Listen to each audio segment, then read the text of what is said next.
এইটা আমাদের সভাপতি সাহেব ইনশাআল্লাহ।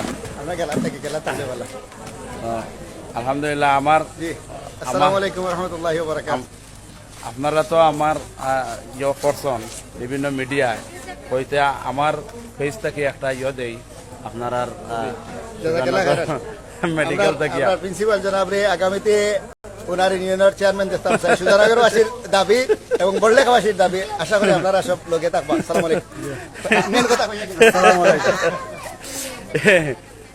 উনি তো আসলে এটা ওনার মহব্বত থেকে বলেছেন, কিন্তু আমরা সবসময় আমরা যেই সংগঠন করি সেই সংগঠনের সিদ্ধান্তের বাইরে আমাদের এই ধরনের কোনো চিন্তা চেতনা আমাদের নাই।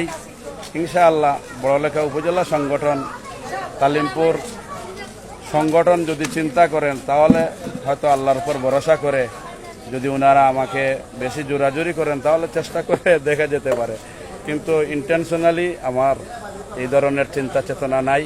সবসময় সংগঠনের প্রতি আনুগত্য আছে।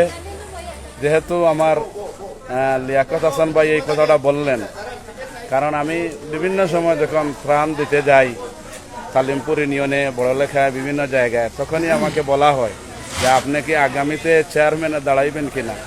আমি ওনাদেরকে সুস্পষ্ট জানিয়ে দিয়েছি যে চেয়ারম্যানে দাঁড়ানো এটা আমার ব্যক্তিগত কিছু নেই, এখানে আমার ব্যক্তিগতভাবে এখানে আমার কোনো পার্টিসিপেট করার মতো সুযোগ নেই। আমি যে সংগঠনটি করছি এই সংগঠন যদি চিন্তা করে তাহলে আমাদের চিন্তা আছে, নতুবা আমাদের ব্যক্তিগত কোনো চিন্তা নেই। এই জন্য আমরা সবসময় আমাদের প্রাণের সংগঠন মজলুম সংগঠন বাংলাদেশ জামাতে ইসলামীর যে কোনো সিদ্ধান্তকে আমরা শ্রদ্ধার সাথে ভালোবাসার সাথে আমরা এটাকে গ্রহণ করি। এই জন্য হয়তো অনেকে মহব্বত আর ভালোবাসার জায়গা থেকে বলেন। এই জন্য আমরা যে এই যে ত্রাণ দেই বা বিভিন্ন সামাজিক সংগঠনের কাজগুলো করি, এগুলো কোনো চেয়ারম্যান মেম্বার বা উপজেলা চেয়ারম্যান এমপি হওয়ার জন্য আমরা এগুলো করি না। এগুলো আমরা মূলত সওয়াবের নিয়তে করি। আল্লাহ রাব্বুল আলামিন আমাদের সওয়াবের নিয়তে আমরা করছি, এগুলো যাতে আল্লাহ কবুল করেন। আর ইনশাআল্লাহ আপনারা সবাই ভালো থাকবেন।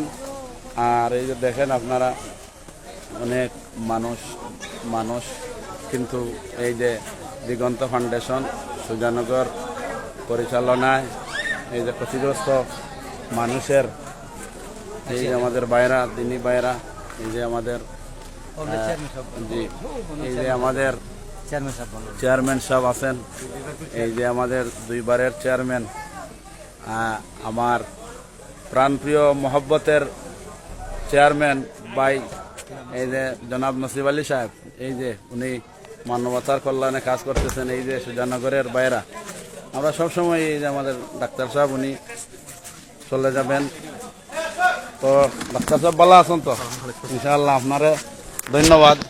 আপনি যে এই যে আজকে ফ্রি মেডিকেল আপনি যে সেবা কররা আপনারে অসংখ্য ধন্যবাদ।